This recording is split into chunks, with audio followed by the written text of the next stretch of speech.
ઈષ્ટદેવ પરમ કૃપાળુ પરબ્રહ્મ પૂર્ણ પુરુષોત્તમ ભગવાન શ્રી સ્વામિનારાયણ ભગવાનની અસીમ કૃપાથી ચાલી રહેલ 84મી રવિ સભા વડતાલ ધામ ખાતે, તેમાં પણ ખંભાત સત્સંગ સમાજની ચોથી રવિ સભા, જેના વક્તાપદે પૂજ્ય ડૉક્ટર સદગુરુ શાસ્ત્રી સ્વામી સંત વલ્લભદાસજી સ્વામી તેમજ આપણને સૌને આશીર્વાદ આપવા માટે પધારેલા પરમ પૂજ્ય લાલજી મહારાજ શ્રી તથા શ્યામ સ્વામી વગેરે પવિત્ર બ્રહ્મનિષ્ઠ સંતો તથા શ્રીજી મહારાજના લાડેલા સર્વે ભાવિક ભક્તજનોને ભાવથી જય સ્વામિનારાયણ. જય સ્વામિનારાયણ. ઘણા બધા પ્રકલ્પો છે, સમય નથી. અહીંયા વડતાલ લીલાની કથા ચાલી રહી છે.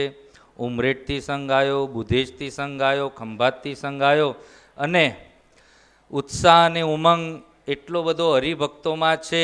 એના કારણે સંતોને વધારે આનંદ તમારા જેવા હરિભક્તોના દર્શનથી આવી રહ્યો છે.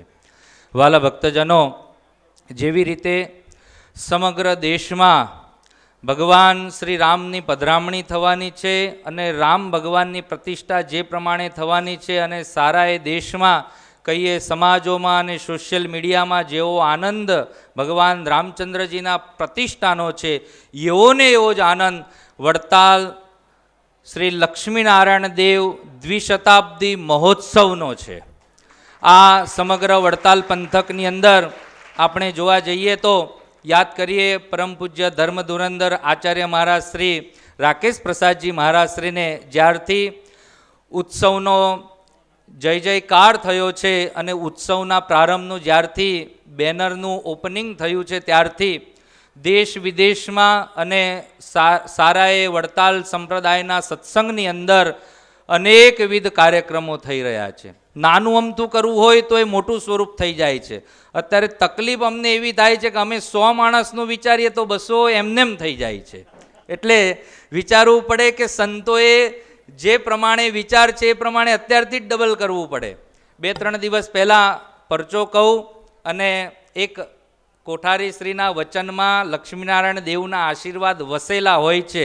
ખાલી સંતોના વચનમાં આશીર્વાદ હોય તો મહારાજશ્રીના વચનમાં કેટલા આશીર્વાદ હોય. કોઠારીએ ફોન કર્યો 3 દિવસ પહેલાં કે સંકલ્પ એવો થાય છે કે ખંભાતની અંદર જબરેશ્વર હરિકૃષ્ણ મહારાજ આઈ હોસ્પિટલ છે, ત્યાં નેત્ર નિદાન થાય છે.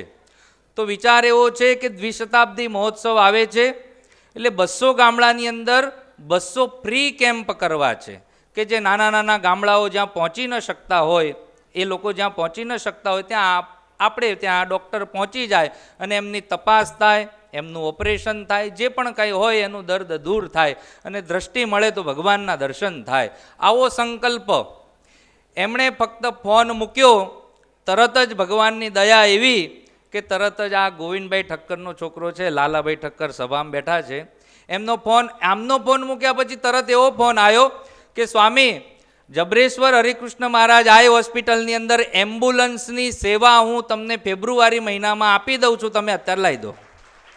કહેવાનો ભાવ કે કોઠારી શ્રીનો સંકલ્પ સંતોને આવે અને તરત જ લક્ષ્મીનારાયણ દેવ લક્ષ્મીજી પણ મોકલી આપે છે. આવા અનેકવિધ કાર્યક્રમો કે કોઈ સંતોને સત્સંગ પ્રચારનું સોંપ્યું છે, તો કોઈ સંતોને યજ્ઞ યાગાદી સોંપ્યા છે, કોઈ સંતોને સ્વામિનારાયણ નામનો જય જયકાર ગુંજતો થાય એવું સોંપ્યું છે.